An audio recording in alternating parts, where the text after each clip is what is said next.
Ito yung bunga ng dragon fruit. Yung dragon fruit na tanim namin, Sa taas. nasa pasok lang, nasa rooftop. Oo. So, ito yung bunga, pangalawang bunga na to. Sa isang puno, dalawa lang yung bunga. Nung una, Nakuha. tatlo. Anong una pala tatlo, ngayon dalawa. Matamis siya, kaya bubuksan ko na para makita niyo. Sayang naman to balatan. Dapat hindi ganyan. Hinati mo sana siya sa gitna. Ganito? Hati mo siya sa gitna. Kasi, Ganito? oo. O ganito? Ito? Depende sa iyo kung paano mo siya hatiin sa gitna. Para hindi mo ano talaga yung balat.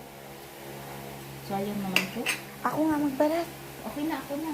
Ganyan. Oo, ganyan. O tapos, Manipis lang balat yan eh. okay. Ayan o. Ganyan mo lang o. Ito lang kunin mo. Ayan na. Ito na. Oo. Ayan o. Oo.